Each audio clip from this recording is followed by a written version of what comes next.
वो सुहानी सुबह आपको याद होगी जब पक्षियों की चहचहाहट हमें रोमांचित कर देती थी।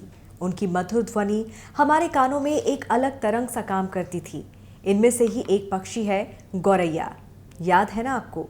छोटी सी चिड़िया नजरों के सामने फुदकती रहती थी। हमारे घर आंगन को गुलजार करने वाली ये चिड़िया कहाँ गुम हो गई, जिसकी चहचहाहट में प्रकृति का संगीत सुनाई देता था। प्रकृति का सौंदर्य इन्हीं से तो है। ना जाने कहाँ खो गई है नन्ही सी गौरैया। याद नहीं आखिरी बार कब और कहाँ देखा था वो गौरैया जिसके बिना हमारे बचपन की यादें अधूरी हैं। आज वो कहीं खो सी गई हैं। बदलते समय के साथ गौरैया भी लुप्त होने की कगार पर है। नन्ही सी गौरैया की संख्या 60 से 80% तक कम हो गई है।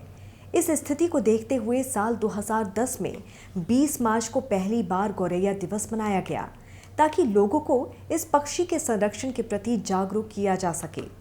लोगों के मकान बड़े होते चले गए, शहर गांव के रास्ते भी चौड़े हो गए, लेकिन बेजुबान जीवों के प्रति लोगों के दिलों में जगह कम होती चली गई। लोगों ने अपने आलीशान घरों में नन्ही सी गौरैया के लिए जगह ही नहीं छोड़ी। लेकिन कुछ लोग ऐसे भी हैं जिन्होंने गौरैया को बचाने के लिए हर कोशिश की। लॉकडाउन में गौरैया के प्रति लोगों ने संवेदना दिखाई।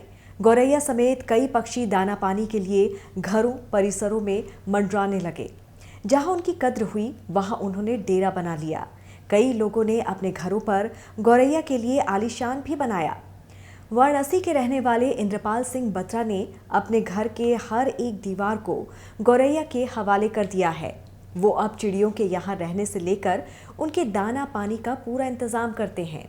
इंद्रपाल सिंह बत्रा ने अपने पूरे मकान को चिड़ियों का घोंसला बना दिया है। 1-1 फीट की दूरी पर बनाए गए घोंसले चिड़ियों का आवास बने हुए हैं। खास बात यह है कि इस मकान में चिड़ियों का पूरा समूह रहता है। अलग अलग घरों में ये अपना आसरा बनाकर चहकती रहती हैं। इंद्रपाल ने गौरैया के लिए सारे इंतजाम किए हैं। पीने के पानी से खाने तक के प्रबंध को वो बराबर देखते हैं। यही नहीं, रोज उनका परिवार भी इन चिड़ियों की देखरेख करता है।